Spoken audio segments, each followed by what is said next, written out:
వేసుకొని యుద్ధం తొలగపెట్టాలని ఒక ముగ్గురిని పట్టుకున్నారు, ఒక 5 మందిని పట్టుకున్నారు. వాళ్ళకు మచ్చు యంత్రం ఆ యంత్రం వేసి వాళ్ళ దేశాలు కట్టుకున్నారు. ఆ యుద్ధం తీసుకున్నారు. తీసుకొని బాగా పొద్దు మీకే టయాన 9-10 గంటల టయాన కర్ణకోట ఊరు బయటి కోటం దప్పల తర్వాత కాడికి వచ్చారు. ఎందుకు రైతుల వేషంలో వచ్చినాం. మామూలుగా పోతే కుక్కలు తింటాయి, పుచ్చకాయలు కుడితే చూడు, మన బుడంకాయలు కుడితే కుక్కలు, గుర్రాలు సప్పలిస్తాయి. తమ్ముడా రాత్రి వాళ్ళ మనం అని మనము ఈ దొరలని ముగ్గురు దొరలని ఏ విధంగా అయితే చంపగలం, ఎట్లయితే మనం చంపుతాం, ఎట్లా గుర్తులకు వస్తాం, మనకు అనువైన చోటు ఎక్కడ ఉండాలా, రాత్రి ఎక్కడ ఉండాలా, పగులు ఎక్కడ ఉండాలా, మనం ఏడ నిద్ర పోవాలనే స్థలం చూసుకోవాలని ఆ దొంగ వాళ్ళు ఊరు వైతే లోపలి కోట వైద్యన రాజకూరే రంగు సావిడే చూసిరి, కాపుల విల్లే చూసిరి, కరుణాలు విల్లే చూసిరి, అంచు భాయి మారు చూసిరి, ఊరంతా గలయా తిరిగిరి, కోట బయట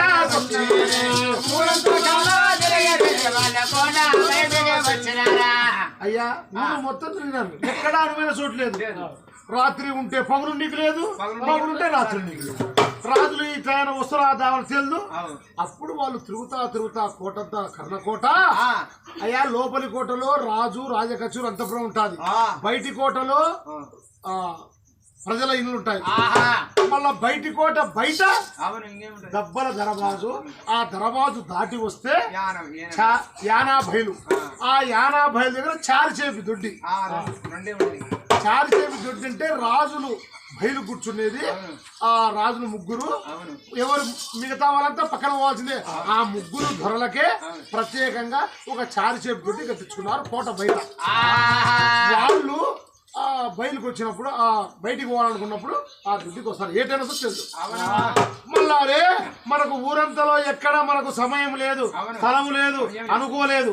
ఈ చారిచేపు దొడ్డికి వచ్చినప్పుడే, అది కూడా రాత్రి వచ్చినప్పుడు, ఎప్పుడు తెలుసు. అది చారిచేపు దొడ్డి పక్కలో ఎదురుగా అది ఉబ్బరి గుంత బాయ్, పాడుబాయ్. ఆ పాడుబాయిలేకి ఊర్లో ఉన్న గలీజు చెత్త చెదరం అంతా బయటకు వస్తుంది. ఇది మనకు పగులంతా బాయిలు ఉంటాం. రాత్రి పూట దొడ్డి ఎదురుగా ముళ్ళ కంపలు ఉంటాం. అనువైన చోటు చూసుకొని 5 దొంగ వాళ్ళు పాడు బావిలో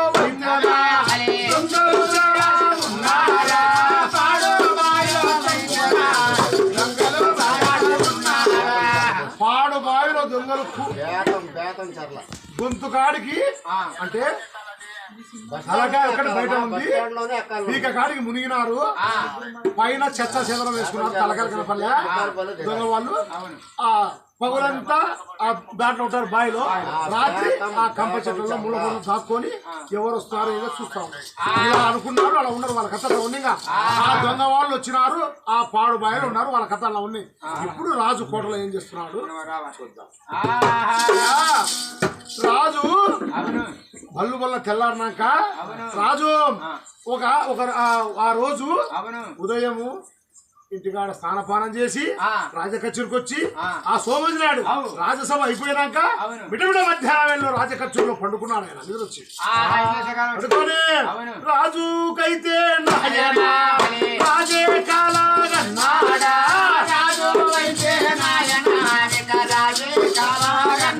ఏమని కలగన్నాడు రాజు? ఎక్కడి దొంగ వాళ్ళురా, వాళ్ళే చాలా వచ్చారా, ఎక్కడి దొంగ వాళ్ళురా, వాళ్ళే చాలా వచ్చినారా, చారి చేపు తొట్టి కాడరా, రాజుని చాలా చంపేరు, రాజుని రాజుకు మిటమిట మధ్యాహ్నాలలో రాజు నిద్రపోయినాడు. నిద్ర వచ్చింది, ఆయన పడుకున్నాడు. ఆ పడుకున్నప్పుడు కళ ఎప్పటికైనా మిటమిట మధ్యాహ్నంలో చెడు కళలు రాగుడు అంటారు పెద్దవాళ్ళు.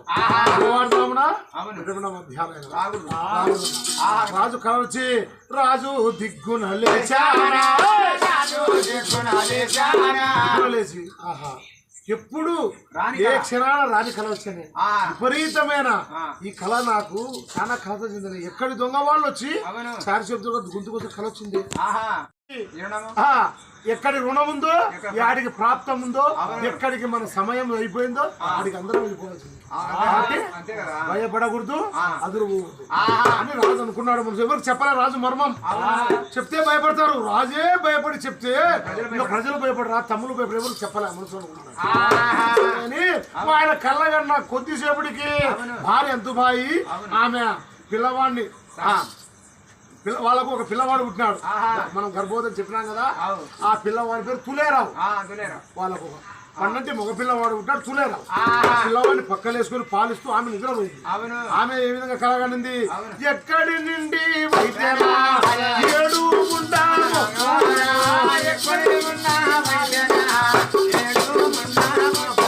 ఎక్కడి నుంచో 7 మంది ముండమోపులు వచ్చి నాతో పాటు 8 మంది ఒక రేవున ముండమైన రేవు అంటే ఇప్పుడంటే ఎక్కడెక్కడ చేస్తున్నారు. ఆ కాలంలో భర్త చనిపోతే భార్యని ఒక రేవు అంటే ఒక వాగు కాని నది ఒడ్డుకు పోయి ముండమోపియాల అంటే ఒక రేవున ముండమోస్తామని కలగదు. అంటే నా రాజు చచ్చిపోతాడు అని ఆమె చింత, ఆమె ఆలోచన పడింది. ఆమె ఎవరికి చెప్పుకోలే, మనసులో ఉంది. ఎందుకంటే పెద్దవాళ్ళు మనసులో మర్మము ఎవరికైనా చెప్తే పిల్లలు వదులుకుంటారు, భయపడతారు, ఎందుకు అని చెప్పలేదు వాళ్ళు. ఇద్దరు బాధతోనే ఉన్నారు. వాళ్ళ భర్త ఉంది. అలా ఉన్నాక రాజు చూసినాడు. మళ్ళా మరుసటి ఇప్పుడు ఏముంది, ఈ దొంగలు ఉండాలి, దొంగ కొడుకులు వాళ్ళకు రాజులు ఎప్పుడు వస్తారు, ఉదయం అన్నా వస్తారు, సాయంత్రం అన్నా వస్తారు, మధ్యాహ్నం వచ్చే కత్తులు వస్తాయి, కుక్కలతో వస్తారు. ఒక్క వ్యక్తి రావటం లేదు, అనుకూలంగా దొరకటం లేదు. అట్లా రోజులు గడుస్తూ ఉంటాయి. 5 రోజులు టైం చెప్పారు కదా, వారికి అట్లా ఉండేది. అలా ఒక మరుసటి రోజు రాజా కచ్చిలో ధనధన రణభేరి కొట్టినాడు. రాజు రణభేరి 2 సార్లు కొట్టేది రాజులు ఎక్కడైనా. ఒకటి యుద్ధం అయినప్పుడు, 2 ఒక సభకు ఉన్నప్పుడు. ఆ సభగుండికి ప్రజలంతా వచ్చారు. పట్టు బ్రాహ్మణులు, వేద పండితులు, మంత్రులు, సామంతులు, రెడ్డి, కర్ణం, తలారి, ప్రజలు, రైతులు అందరూ వచ్చారు. ఏం రాజా పిలిచిన కారణం ఏమయ్యా? సోమజి నాయుడు అన్నారు. అయ్యా ప్రజలారా, మీరు బాగా పంటలు పండించుకోవాలా, బాగా మీరు కష్టపడి పనులు చేసుకోవాలా, మీరు శుశ్రూషలు కట్టాలా, నేను పరిపాలన చేయాలా. తినడానికి తిండి లేదురా,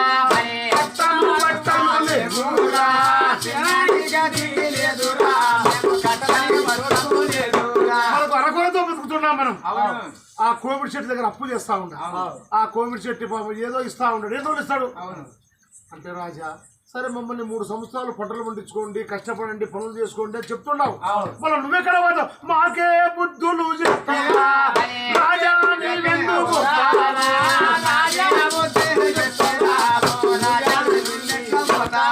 నేనేడిపోతా, మిమ్మల్ని విడిచిపెట్టిపోతా. రాజు విపరీతంగా మాట్లాడుతున్నాడు, విచిత్రంగా ప్రవర్తిస్తున్నాడు. ఆయన మాట్లాడమాట ఆయనకు అర్థం కావటం లేదు. ఎక్కడ పోతాయా? గోల్కొండ పోతా. గోల్కొండ నవాబు దగ్గరకు, అంటే గోల్కొండ హైదరాబాద్ నిజాం నవాబు ఉన్నప్పుడు, అంటే నవాబులు పరిపాలన చేస్తున్నాం. నవాబు దగ్గరికి పోతా, ఆయన దగ్గర పని చేసి కొలువు చేసి, మీకేదో మా తమ్ముళ్ళకు, నా భార్యకు ఇంత బత్యం పంపిస్తా, ఇంత రూపాయలు పంపిస్తా, అందులో మీరు బాగా సంపాదించుకోండి అని. ఇంతకులే రాజా సరే పోండమ్మా, మీరు ఇలా కూడా చెప్పినారు. ఏందబ్బా రాజు చెప్తున్నాడు, ఎప్పుడు మనకు చెప్పలేదు ఇలాంటి మాటలు. సరే రాజు ఏం మాట వినాల్సిందే కదా, ప్రజలు వెళ్ళిపోయినారు. వెళ్ళిపోయాక ఏం చేశాడయ్యా రాజు? ఆయన రాజకచ్చులనే ఉన్నాడు. రాజు ఇంటికి పోలే, దిగువ పడింది, మనోవేదన పడింది. యమదూతలు కనపడినారు అప్పుడు రాజుకు. కలవరం ఎప్పుడు కలవరింపు వచ్చిందో కలగన్నాడు. అప్పటి నుంచి ఆయనకు మనసు ఏం మనసులో లేదు రాజుకు.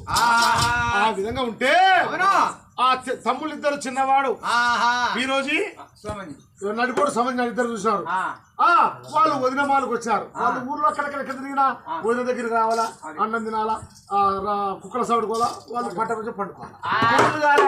వాళ్ళకు అన్న వదిన అంత ప్రాబ్లం ఉంటా అని అప్పుడు వదిన దగ్గరికి వచ్చారు. ఏమ్మా అప్పు దినా మా మాట భోజనం పెట్టు, మళ్ళా భోజనం స్నానపానం చేస్తాం నాయన. రండి నాయన. మళ్ళీ అనేది లేదు నాయన. పొద్దున పోయినాడు రాజ్యసభకు, రాలే. సాయంత్రం అయింది, 6-7 గంటలకు వస్తుంది, రాలే నాయన. వచ్చేటప్పుడు మధ్యాహ్నం కూడా రాలేదా మా అన్న? సరే నాయన, మీరు తిరిగిపోయి, మీరు పిల్లలు ఒకరికి 15-16 ఏళ్ళు, ఒకరికి 16-17 ఏళ్ళు పిల్లవాళ్ళు, మీరు ఇద్దరు తిరిగిపోయి పండుకోండి. మీరు వస్తాను అది ఇందే కదా ఉండేది.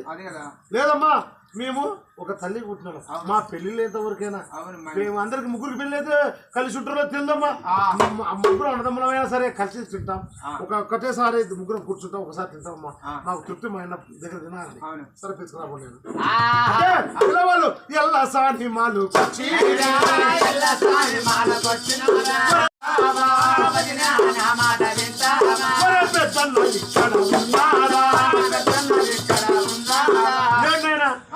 లేడు మీ అన్న రాలేదు రాలేదు దగ్గరికి సరే అని రాజక చోరీకి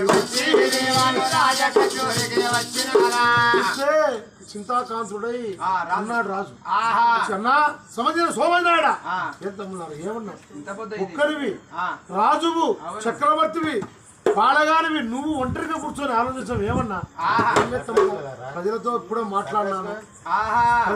మాట్లాడినాను ప్రజలు పోయినారు ఇంటికి వస్తా నేను కూడా ఏమి అన్నం తిందామన్నా ఆకలితుంది మీరు పోయి తిరుగు తమ్ముడా ముగ్గురు తిన్నా అన్న నేను నిలిచిపెట్టి ఎప్పుడో నిజమన్నా అని ఆ ఇద్దరు తమ్ముళ్ళు చెరొక పక్క కూర్చుంటే ఆ ఇద్దరు తమ్ముళ్ళు భుజం మీద చేసి ఆ రాజు తమ్ముళ్ళారా ఆ తమ్ముళ్ళని ముగ్గురు ఇద్దరు తమ్ముళ్ళు ఏ విధంగా ముసిపోతున్నా అంటే అన్న సోమనాడు ముత్యాల పోగుల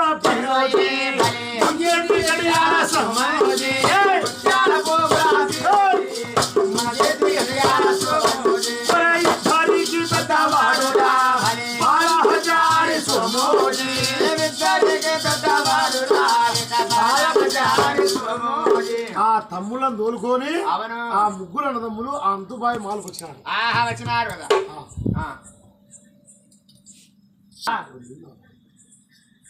అప్పుడు ఆ సోమాజి నాడు ముగ్గురు అన్నదమ్ములు వచ్చారు కదా వస్తే మళ్ళీ స్నానపానం చేసి ఆ ముగ్గురు అన్నదమ్ములు వస్త్రములు కట్టుకొని ముగ్గురు 3 వరుసలు కూర్చున్నారు ముగ్గురికి పీటలేసితే పీటల మీద కూర్చున్నారు ముగ్గురు అన్నదమ్ములు ఆరమరా దేశుల వాళ్ళు ముగ్గురికైతే కంచము పెట్టానా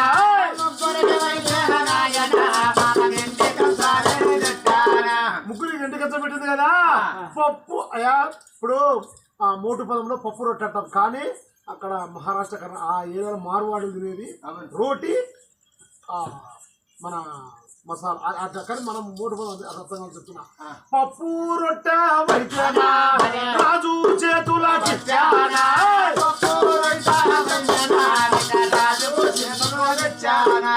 అయ్యా ఆ 3 గిన్నెల్లో ఆయన తాలింపు వేసింది ఆ రొట్టె చేతికి ఇచ్చింది రోడ్డు వల్ల ముగ్గురు ఏముంది అని తమ్ముళ్ళు పిల్లవాళ్ళు ఏముంది రొట్టె అది ఆ కూరతో తిందామని ప్రయత్నం చేస్తున్నారు వాళ్ళు తమ్ముళ్ళు ఆగండి అన్నాడు ఏమన్నా ఏందిరా ఇదే ఇట్లా తిన్నాను అంటే మీరు ఫస్ట్ చెట్టు అవునా ఏమన్నా ఎట్లా తినాలన్నా తమ్ముళ్ళారా మనకు ఈ జీవము దేవుడు జీవానికి పదార్థం ఇచ్చినప్పుడు ఎట్లా తెలుసుకోవాలా మన పెద్దలు తెలుసుకోవాలి కాబట్టి ఏ విధంగా నేను చెప్తా అని మీరు తినాలా అని రాజు చెప్తున్నాడు ఏ విధంగా తమ్ముడా ఆరే భవానీ తులసి భవానీ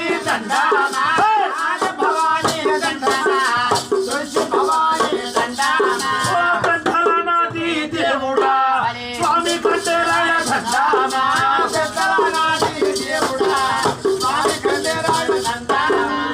మన కుల ఇంటి దేవుడు తులసి భాయ్ తులసి మాత అమ్మవారు ఆ కన్నెరని పంచుకొని తినాలి ఆయన అట్టన్నా అని అన్న చెప్పినా కదా వాళ్ళు తింటున్నారు రాజు తినాలి కదా సోమవారం తినాలి కదా అని రాజు ఏ విధంగా భారీ పదార్థం తింటున్నాడా భుజిస్తున్నాడంటే ఆ రాజు పప్పు రొట్టె రాజే రాజుకైతే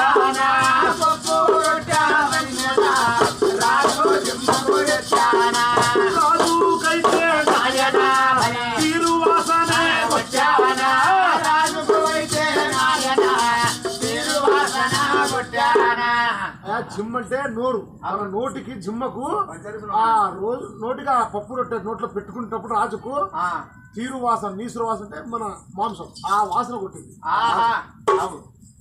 చూసాను ఏంటబ్బా ఎప్పుడు తిన్నా కూడా నాకు ఈ వాసన రాలేదే రాజు కింద రాజుకు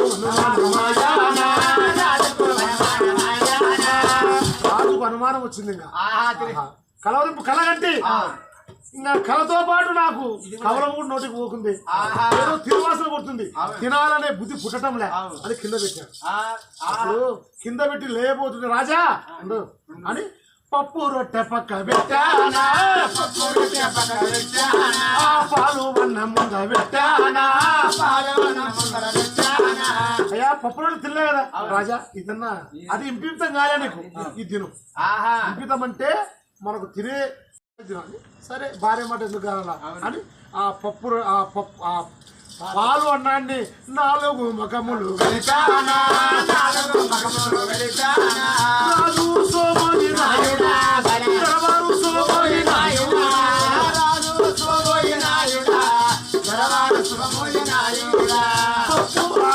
పాలు అన్నా వైద్యనా రాజే జిమ్మకు వచ్చానా,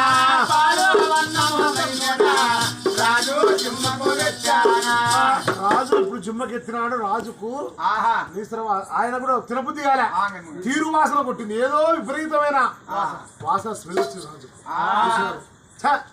వీడికి మనకు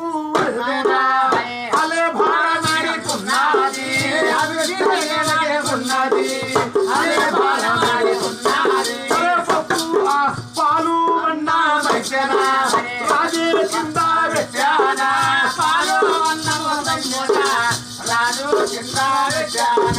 రాజే పైకి లేచానా, రాజు పైకి లేచి ఆ కుర్చీ మీద కూర్చున్నాడు. కుర్చీ పక్కన ఉంటే కుర్చీ మీద కూర్చున్నాడు రాజు. చూస్తే అప్పుడు అంత పైసి రాజా ఏం లేలే భామ, నాకు ఇప్పుడు రుచించాలే, తినబుద్ధి కాలే, నేను ఇక్కడే ఉంటా, నేను తింటా, తమ్ముళ్ళు తిని అన్నట్టు తమ్ముడు మీకు తినండి, మీ వాళ్ళ దగ్గరే ఉంటా కదా, మళ్ళా నేను చేయించుకుని తింటా. సర్లే అన్న, మీరు బాగా కడుపున తిని పప్పు రొట్టె పాలనం తిని కోట 3 సుస్తు గస్తి తిరిగి పోయి కుక్కరసాలు వండుకుని తమ్ముడు. ఆ పిల్లవాళ్ళు ఇంకా పెళ్ళిళ్ళు కాలే కాబట్టి ఇద్దరు ఒకటే మంచం మీద వండుకుంటారు. సరే వారి కథలా ఉండి పిల్లవాళ్ళు తన అన్న చెప్పినట్టే పోయి గస్తీ తిరిగి కోట ఆ కుక్కరసాలు వండుకున్నారు, ఇద్దరు చిన్న తమ్ముళ్ళు. అప్పుడు రాజు చూసినాడు, భామా అద్దుబాయ్ ఏమయ్యా పాచికలు ఆడదాం పట్టు భామ అన్నాడు. సరే ఏమో ఎప్పుడు అడగలేనా రాజు. సరే అని ఇద్దరు భార్యాభర్తలు పాచికలు చాలా చేసిన రాజే ఓడిపోతాడా,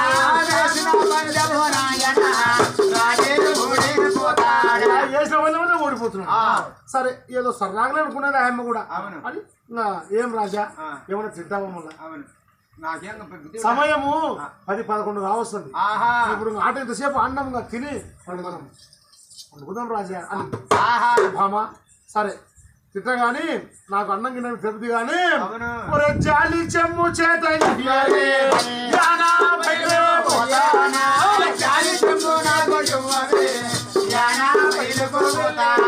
చూసినావా ఆ యమదూతలు రాజుకు ఎట్ట ముందుకు తోపకపోతున్నాయి, ఎట్ట బుద్ధి పుట్టిస్తున్నాయి.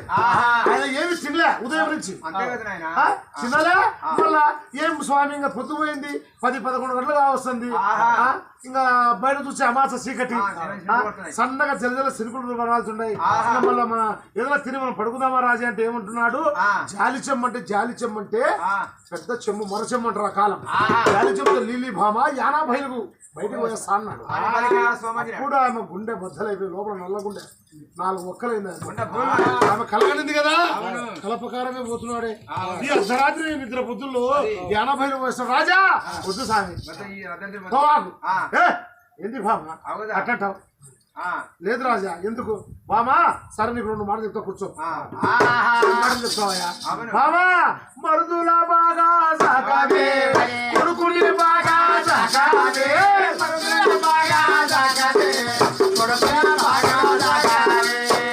మరుదులని వాళ్ళకు దాయద భాగాలు ఒలపకరం లేకుండా వచ్చు, అంటే ఏ పక్క లేకుండా తమలో భాగాలు పంచాలా. బాగా దాకా మన తులేరావుని భోగమెల్లా సాని నా నేస్తురాలు, నాకు చిన్నప్పుడు నా చదువుకునే బళ్ళు ఆమె నేస్తమైంది, నన్ను నమ్ముకున్న ఆమె వచ్చింది, ఆమెను ఆదరించు, ఆమెను పక్కకు పెట్టాకు. ఏమయ్యా రాజా? అవును. ఏమిటో విపరీతంగా మాట్లాడుతుంటా? మాకే బుద్ధులు చెప్పి రాజా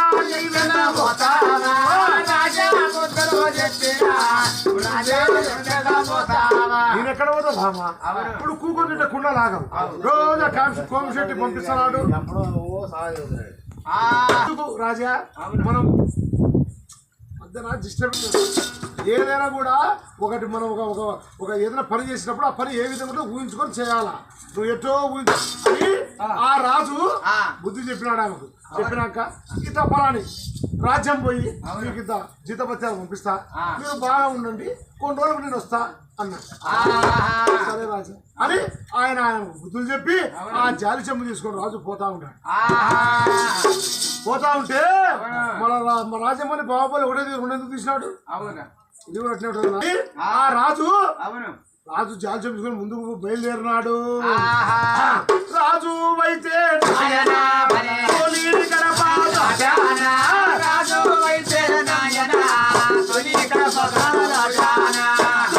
పిల్లాడు రాజు తొలి గడప దాటి బయటికి పోతున్నాడు. యానాభైలకు పిల్లవాడు తులేరావు ఉన్నాడు. అప్పుడు ఆమె అంతుబాయి భార్య చూసి, రాజా నువ్వు యానాభైలు పోతా అంటున్నావు, నాతో ఎట్టెట్టో మాట్లాడుతున్నావు, అన్నం తినకపోతివి, ఉదయం నుంచి ఇంటికి రాకపోతివి, కాబట్టి పిల్లవాడు తుమ్మినాడు కాబట్టి ఎనికి తుమ్ము మంచిది కాదంటారు పెద్దలు. వచ్చి కొంచెం కూర్చొని పోరాజండి. ఎందుకు బాబా మనకి ఇవ్వలేదు ఎందుకు? రోజు ఇప్పుడు పిల్లవాళ్ళు ఇంట్లో ఉన్న వాళ్ళు తుమ్ముతారా వెండి పట్టింపుట్టు ఎట్ట భామ అంటే ఏమో రాజా నా తృప్తి కోసం కొత్తసేపు కూర్చొని పోను. భార్య ఎందుకు బాధ పెట్టాలని ఆ జాలి చంపక పెట్టి రాజు వచ్చి మన ఇంటికి వచ్చి కూకున్నాడు. సరే ఇలా ఆ పిల్లవాడిని ఎత్తుకో స్వామి కొంచెంసేపు అన్నాడు. అప్పుడు ఆ కొడుకుని 6 నెలల పిల్లవాడు తులేరావు ఎత్తుకొని చెంపలు చెక్కిలు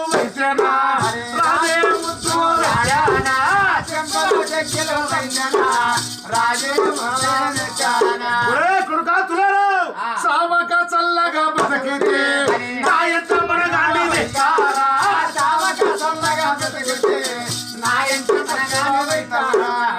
కొడుకా మళ్ళా ఇప్పుడు అన్నీ ఉంటాడు పోయి గవర్నర్ చంపించచ్చు కదా అంటున్నాడు. చంపించాం మళ్ళీ ఆ కొడుకుని చూసి ముద్దు పెట్టుకోవాలి కదా. చివరిలో ఆయన ముద్దు తప్పకపోతుంది. ఆడిపోతే ఎదికి రాడు. మన భార్యతో మాట్లాడాలా, భార్య మోజు తిరాలా, కొడుకులు మోజు తిరాలా, అందరితో ఎట్లా ప్రవర్తించాలా ఒక జీవి అనేది ఆ కథ సిద్ధాంతం ఉంటది. అప్పుడు ఆ కొడుకుని చూపెట్టుకొని సరే భామ అని ఆ కొడుకుని ఆ భార్యకిచ్చి ఆ రాజు ఆ జాడ్యం తీసుకొని యానా బయలుకు రాజు రాజు ఆ వాకిలు దాటుకుంటా వాళ్ళు బయటకు వచ్చినాడు. వచ్చినాక ఆమె భార్య అంతుబాయి దేవి ఒక కత్తి తీసుకొని ఆ భర్త ఎన్నికలు వస్తాం. అప్పుడు ఆయనకి ఏదో శబ్దమైనట్టుండే 11-12 గంటలుగా వస్తుంది. అర్ధరాత్రి పూట ఏదో శబ్దం వచ్చిందప్ప చూస్తే భార్య ఏం భావం ఇంత చెప్పినా కూడా నువ్వు మళ్ళా ఎన్నికలా వస్తానంటే ఏమన్నా స్వామి ఈ కత్తి తీసుకపోతావు? కత్తి వద్దు, కత్తి తీసుకపోతా దావమ్మడి పోతా అంటే ఎవడన్నా నిద్ర ముసోడు ముత్తుకోడు దావలు ఉంటాడు. ఏమయ్యా ఆడిపోతున్నావు రాజా సోమోజీ నాడు అంటే 80 పోతున్నావు బయటికి అంటారు. మళ్ళీ కత్తి ఎందుకు? కత్తి తీసుకొని పోతే ఎంత తిరిగి ముడాకుంటురా రాజు చక్రవర్తి కత్తి తీసుకొని 80 పోతాడు దుడి పోతాడు అనుకుంటే నాకు చిన్నగా అయిపోతుంది. చిన్నగైతే నాకు అవమానం దొరుకుతుంది భామ అని కత్తెద్దు బా. సరే స్వామి ఎట్లా సరే ఆమె వెళ్ళిపోయింది. ఇక దేవి తిరిగి మాలకు వచ్చేసింది. రాజు రాజే కదలి కుక్కల చావిడి రాజే కదలి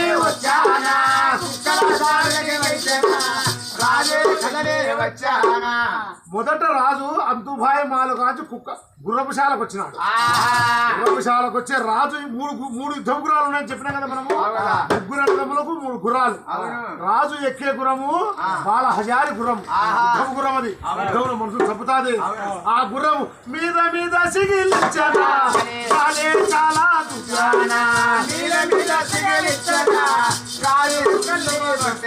కాలు దువ్వి మీద మీద కేకలు సిగిలించింది.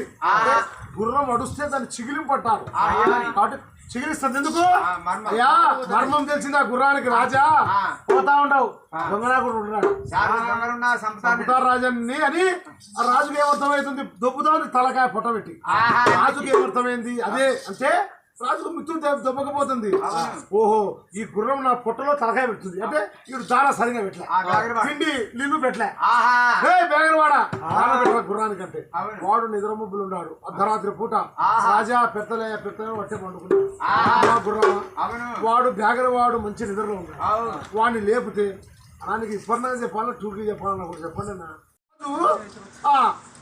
నేను ఇప్పుడు 50 పోతుండా పోయి ఎమ్మడొస్తా వస్తా వచ్చి రాజు కానీ రాజు భావన వస్తా నీకు మొత్తం వాళ్ళు లేపి బేగరమని 2 ఏళ్ళు సొలకాలతో కొట్టి నీకు మంచిగా దాన నీకు నీళ్లు పెట్టిస్తా అంటే ఆ గుర్రం ఏం చేస్తుంది ఆ నుంచి రాజు కుక్కల సావిడి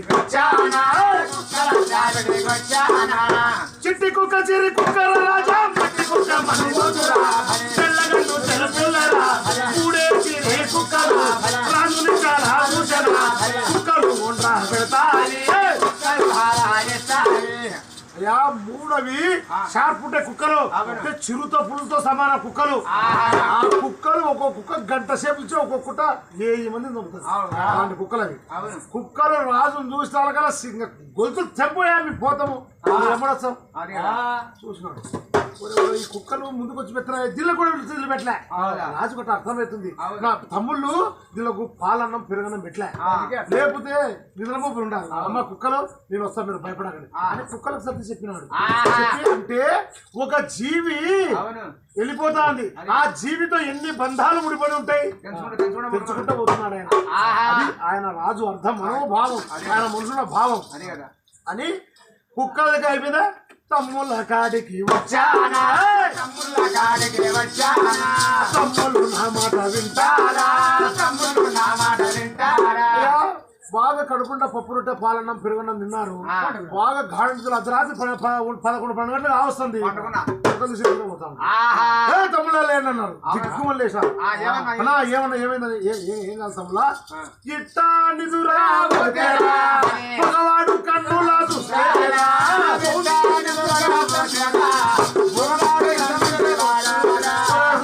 ఇట్ట నిద్రపోతే మీరు ఆదమర్చి పగవాడు కన్నులో చూస్తే వచ్చి గుర్తు కోసుకొని పోతారు ఎట్ట తమ్ముడా ఎట్టన్నా ఇట్ట నిద్రపోకూడదు మీరు ఎక్కడికన్నా ఊరికి పల్లెకు పేరు తిరునాలా పెళ్లి పేరంటము ఎక్కడికన్నా పోతే ఇద్దరు మంచం ఇస్తారు పండుకోమని పండుకుంటారా ఇంకా పండుకుంటా కదన్నా అట్ట పండుకుంటాం ఇక్కడ ఒకడు సగరపు దూరం మేలుకుండా అర్ధరాత్రి వరకు అన్న తిరగాల గస్తీ ఒక కత్తి పట్టుకోవాలా చేత తమ్ముడు నిద్రపోయినప్పుడు ఒక కుక్క 2 కుక్కలు తిప్పుకోవాలా చిన్ని కుక్క ఉంది ఆ కుక్కని మంచం మీద తెలుసు మంచం కింద ఉండబెట్టు 2 కుక్కలు తిప్పుకోవాలా అన్నం వండుకున్నాక తమ్ముడు గస్తీ తిరగాల అట్టనా సరే తమ్ముడా మన ఇసము అన్నము పెడతారు అన్నము మీకే తింటారా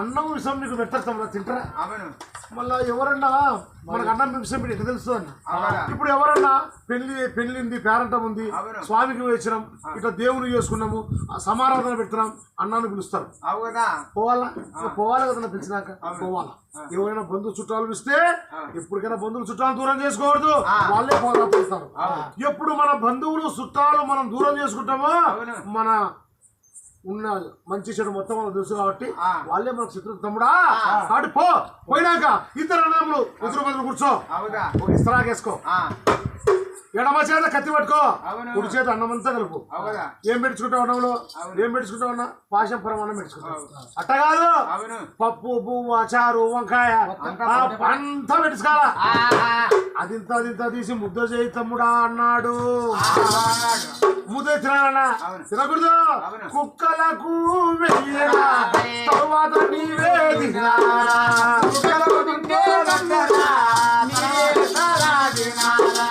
కుక్కలు తింటే తినరా లేకపోతే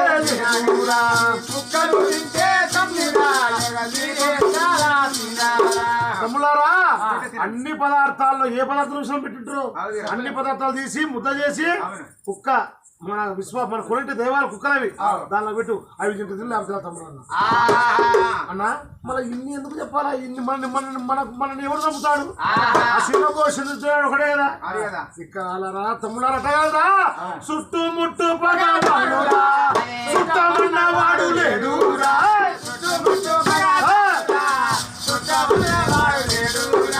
ఆయి బాయి మనకు లేడురా ఆట బంధువులు లేడురా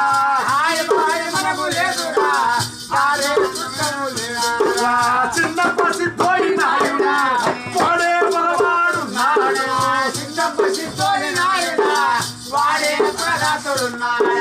తమ్ములారా ఎవడు మంచి ఎవడు చెడ్డ చుట్టుముట్టు పొగదాతులు చుట్టమన్న వాడు లేడు నమ్మకూడదురా అన్నాడు సరే అన్నా ఒరే వదిన నీ బాగా చూడారా కొడుకుని బాగా సాకారా అన్నా ఎప్పుడు చెప్పలే మాకు ఏమో చెప్తున్నావు బాగా సాకన్నట్టున్నావు మళ్ళీ నువ్వు ఆడిపోతావు మాకే బుద్ధులు చెప్పాడా అన్నయ్య